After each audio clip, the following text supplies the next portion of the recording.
Bom, voltando ao assunto Bolsonaro, nós ouvimos há pouco o ex-presidente numa entrevista depois da decisão do TSE que o tornou inelegível por 8 anos, decisão tomada por 5 votos a 2. O Bolsonaro disse que, na verdade, o TSE sempre trabalhou contra a sua candidatura. Foi um TSE enviesado na eleição, um TSE que tinha lado, e que isso permanece agora e fica manifestada essa condição do TSE nessa votação. E, ao mesmo tempo, ele sugere que, se realmente ele ficar fora do jogo, há o recurso, como dissemos há pouco, ao Supremo, com chance ínfima de sucesso, né?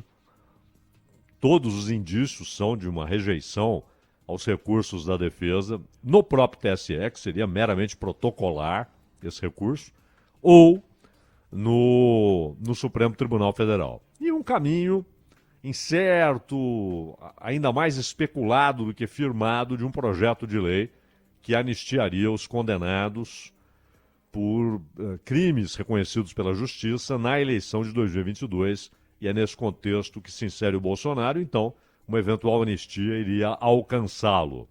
Mas também uma possibilidade hoje remota.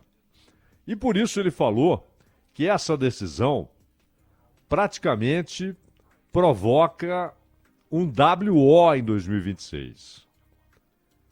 Ou seja, ele está dizendo que, olhando o cenário atual da política brasileira, e aqueles que não são aliados do PT, ou do governo Lula, ou do presidente Lula pessoalmente, não tem hoje um candidato realmente viável eleitoralmente para enfrentar o Lula ou aquele que o Lula apoiar em 2026. Foi isso que falou o Bolsonaro.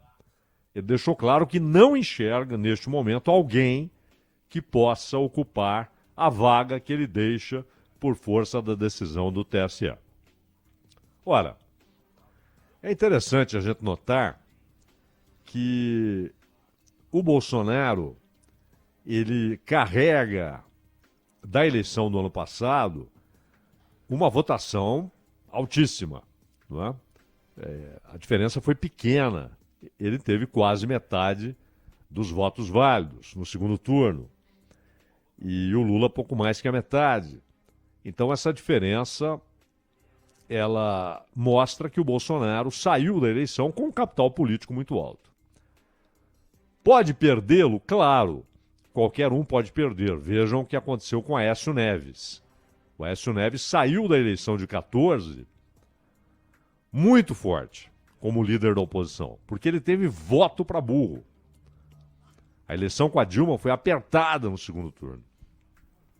Tanto que ele pediu recontagem de votos, etc. Mas o Aécio Neves, ele sai da eleição muito forte. Pouquíssimo tempo depois, até pelo fato de que tornaram-se públicas as conversas do Aécio Neves, que mostravam um comportamento corrupto e ao mesmo tempo que houve esse enfraquecimento, o Aécio Neves olhou para Minas Gerais e falou: bom, o que eu perdi de voto, eu preciso saber. Quando ele faz a primeira prospecção e observa as pesquisas realizadas, ele chegou à conclusão que ele não tinha a menor chance de ser reconduzido ao Senado. Ele era senador. E que só haveria possibilidade de ele conseguir algum mandato público, eletivo, na Câmara dos Deputados, que foi o que ele fez, virou deputado. O Aécio perdeu muitos votos. E foi algo muito rápido. Aquele que sai engrandecido como líder da oposição em 2014, pouco tempo depois, só tinha chance de uma vaguinha na Câmara dos Deputados, que foi o que ele conseguiu. Ele não conseguiria se eleger senador, por exemplo. Não conseguiria permanecer no Senado, e nem teria chance de ser eleito governador de Minas Gerais, de voltar ao governo de Minas Gerais. Então é possível perder capital político, mas são situações diferentes. O Aécio nunca foi um líder popular, né? Nunca foi alguém que arrebatava massas, que mobilizava multidões. Então você tem dois políticos no Brasil que conseguem esse tipo de mobilização, o Lula e o Bolsonaro. Mais ninguém. Mais ninguém. Ninguém tem força popular. Não é força política, não é força partidária, não é força midiática. É força popular para mobilizar multidões, além de Lula e Bolsonaro, hoje na política brasileira. E isso ficou claro, inclusive, no segundo turno da eleição, que foi ali pau a pau. O tempo pode fazer isso que chamam de capital político eleitoral do Bolsonaro despencar? Pode. Ele pode perder parte considerável desse capital político eleitoral? Pode. Mas hoje, esse capital está mantido. E aí, com a inelegibilidade do Bolsonaro, é claro que muita gente olha para esse eleitorado e fala: opa, são milhões de órfãos políticos. Gente que votou no Bolsonaro ou por rejeição ao Lula, ou porque simplesmente achava que era o melhor projeto, ou, aí é um percentual menor, tanto no caso do Lula quanto no caso do Bolsonaro, dos eleitores incondicionais. Tem gente que vota no Lula independentemente de qualquer circunstância. E tem gente que vota no Bolsonaro e o apoia independentemente de qualquer circunstância. É um voto incondicional. Não importa denúncias feitas, não importa condenação, não importa, por exemplo, no caso do Lula, que está no poder, que o governo cometa erros crassos. Não importa. Não importam as circunstâncias. O sujeito é um eleitor incondicional. Ele vota no Lula, aconteça o que acontecer, ou ele vota no Bolsonaro, aconteça o que acontecer. São pouquíssimos os políticos que têm esse tipo de apoio permanente, assentado. Muitas vezes por fanatismo político. Na maioria das vezes, né? Pessoas que apoiam um político independentemente de qualquer coisa. Quaisquer que sejam as circunstâncias, as denúncias, os fracassos, o sujeito está lá apoiando. É um voto e um apoio que são incondicionais. Só que esse objeto do apoio incondicional se torna inelegível, para onde vai o voto desse que o apoia incondicionalmente? Vai para onde aquele que ele apoia incondicionalmente disser. Vote em fulano, vote em Beltrano, vote em Cicrano. E aí muita gente vai brigar pelo apoio de Bolsonaro. Já no ano que vem, nas eleições municipais, e em algumas cidades haverá inclusive uma reprodução do embate Lula-Bolsonaro, o apoiado pelo Lula enfrentando o apoiado pelo Bolsonaro. Isso vai ocorrer, talvez até em São Paulo. Provavelmente ocorre em São Paulo. Alguém diretamente apoiado pelo Lula. Não é aquele apoio porque houve uma composição partidária e o presidente nem olha para a eleição, não está nem aí. É um apoio protocolar. Em São Paulo, não. Provavelmente haverá o apoio direto, o envolvimento do Lula, o envolvimento do Bolsonaro na campanha. Então já será uma reprodução desse embate. E claro, 2026. Gente que lutará, se mantida a condenação, se não houver uma reversão que parece improvável, seja no TSE, seja no Supremo, se não houver anistia no Congresso, enfim, se tudo continuar como está agora, com a inelegibilidade do Bolsonaro decidida pelo Tribunal Eleitoral, haverá uma briga tremenda por esse apoio. Na eleição presidencial também, e nas eleições para governos estaduais. Mas mais do que o apoio, porque, assim como acontece com o Lula, também com o Bolsonaro, uma parte dos que votaram nele, uma parte votou não por apoio incondicional, votou pelas circunstâncias. Ou porque não gosta do Lula, ou porque entendia que era um projeto melhor ou menos ruim. E no caso do Lula, da mesma maneira. Houve uma parte que votou, que votará sempre no Lula ou naquele que o Lula indicar, é um voto incondicional. Há aqueles que votaram porque não queriam o Bolsonaro e votariam no Ciro, em quem estivesse no segundo turno, contra o Bolsonaro. E aqueles que entenderam mais friamente que era uma proposta menos ruim, ou melhor, de governo do que a do Bolsonaro. Nos dois campos isso ocorreu. Mas o fato é que o sujeito teve 40 e tantos milhões de votos e agora há uma luta por herdar, há um embate para ver quem vai conseguir herdar esse capital político eleitoral. E o Bolsonaro hoje olhou ao redor e disse: não vejo ninguém. Ele poderia até ter citado, né? Não, temos aí o Tarcísio, que foi meu ministro, o Zema aqui em Minas Gerais, porque ele estava em Minas Gerais, o Bolsonaro, quando disse isso. Ou quem sabe lá o governador do Rio, o Cláudio Castro. Ele não citou ninguém, e mais do que isso, ele disse que não vê alguém que, pelo menos neste momento, tenha capacidade eleitoral de ganhar a eleição em 2026. Com o seu eleitorado, com o eleitorado que ele, Bolsonaro, teve no ano passado.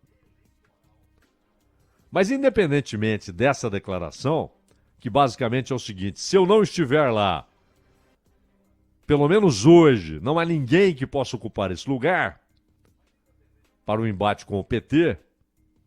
Se eu não estiver lá, vai ser WO, foi a expressão que ele usou. Ou seja, só haverá um time em campo. Ainda fez uma concessão, talvez surja alguém. Esse talvez surja também, claro, é uma manifestação inequívoca de que se talvez surgirá, é porque hoje não há. Talvez surja alguém. Se não surgir, continuará como está. Talvez surja alguém capaz de levar grande parte dos votos que eu tive consigo. Se ele diz talvez surja, é porque não há. Ele não vê neste momento. Mas, cá entre nós, né? Todo mundo que se interessa pelo assunto já sabia que era enorme a possibilidade de o TSE decretar a inelegibilidade do Bolsonaro. E assim foi. E é claro que entre os que se interessam pelo assunto, e muito, está o Tarcísio de Freitas, está o Romeu Zema, está o Sérgio Moro,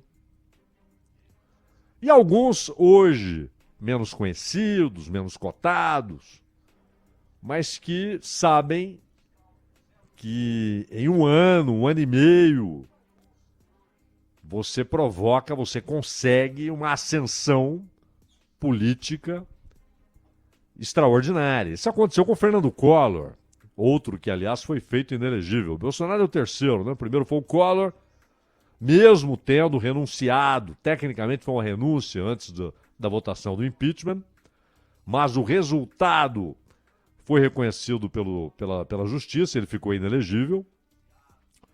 até que voltou depois. Foi candidato a prefeito em São Paulo, vocês se lembram. Foi candidato ao governo do estado, em Alagoas.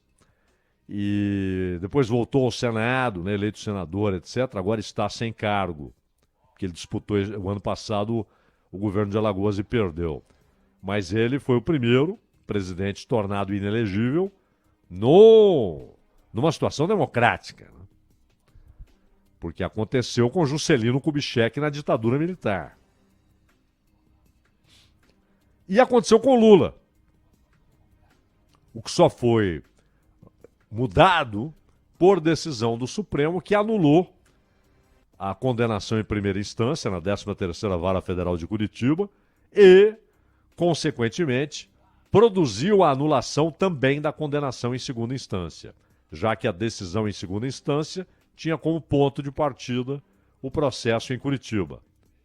Em segunda instância, ou seja, na 4ª Região, Tribunal Federal da 4ª Região, em Porto Alegre. Portanto, Lula deixou de ser impedido pela lei de ficha limpa, por isso ele não concorreu em 18, ele tentou, entrou com uma ação pedindo que a sua candidatura fosse aceita, não foi. E agora, ele pôde concorrer em 2022 exatamente pela decisão do Supremo. Então, Lula e Collor já haviam sofrido isso, e agora o Bolsonaro. Pode acontecer uma mudança, como aconteceu com o Lula? Pode, mas é improvável. Ele pode voltar à cena política, à disputa política, como voltou o Fernando Collor, que cumpriu ali o período de inelegibilidade? Pode. Mas 2026, se de fato nada mudar e o Bolsonaro não puder concorrer, quem chegaria com esse capital político que teve o Bolsonaro em 2022? Quem? O Tarcísio sai um pouco na frente.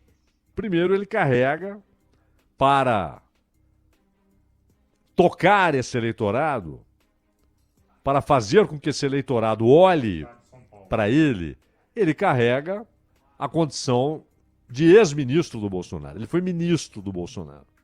Muito bem avaliado, elogiado pelo Bolsonaro, que apoiou pública e notoriamente a candidatura do Tarcísio de Freitas em São Paulo. Então, ele pode dizer para o eleitorado do Bolsonaro: olha, eu fui ministro do Bolsonaro, né? Agora, ao mesmo tempo, ele é governador. Ele tem um desgaste. Ele adotará... O silêncio dele agora já incomodou uma parte do eleitorado. Ele não falou nada. O Tarcísio, ele tem uma coisa meio tucana, né?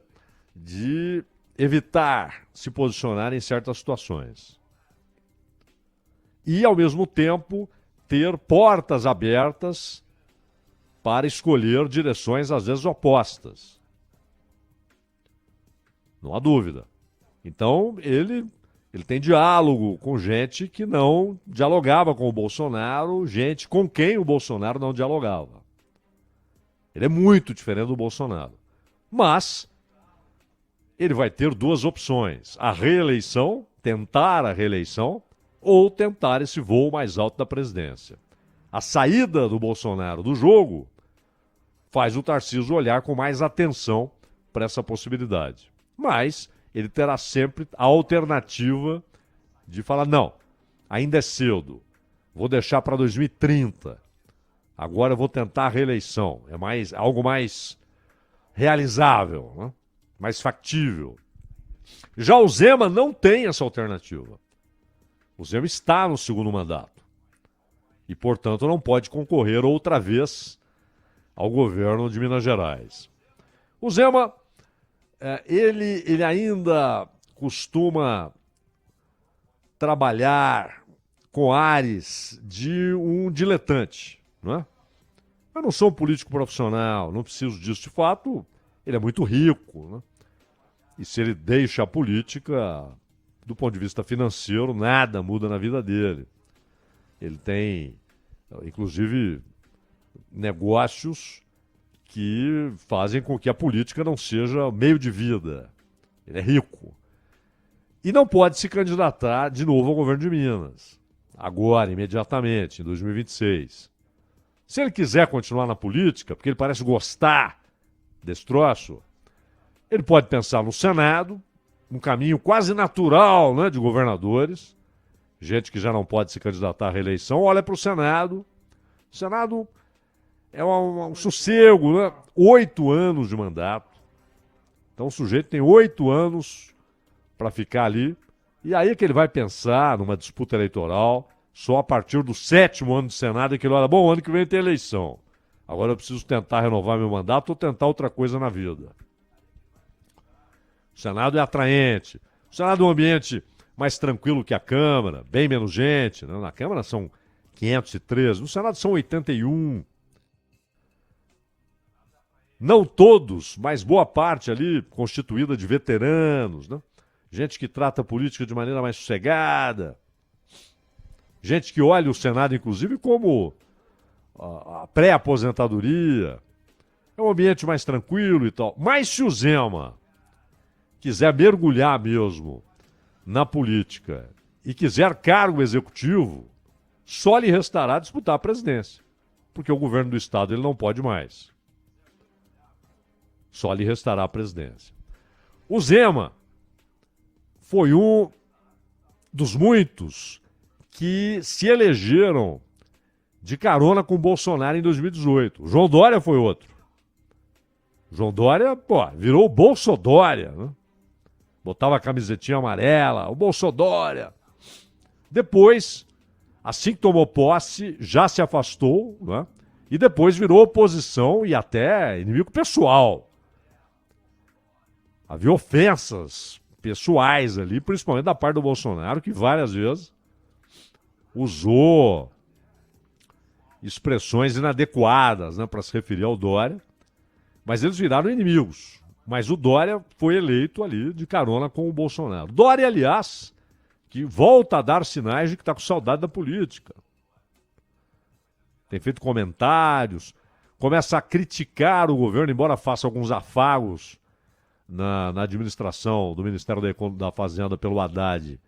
Ele já faz críticas mais duras ao governo. E o que ele fez, aliás, a ideia do Dória já em 2019 era ser candidato à presidência em 22 como aquele que era contra Lula e contra Bolsonaro. É de onde veio aquela bobagem de terceira via, né? Que tentaram transformar em movimento político, que foi um grande fracasso. Dos candidatos de oposição, que não eram do PT, apenas o Ciro não embarcou nessa, de vou disputar a terceira via, né? Ele claramente seguia sua trilha solitária ali. E o Zema também, porque o Zema, embora candidato do Partido Novo, que em 18 tinha o Amoedo como candidato à presidência, no segundo turno, e já no final, na reta final do primeiro turno, o Zema abraçou o bolsonarismo, a candidatura do Bolsonaro, pegou carona ali também.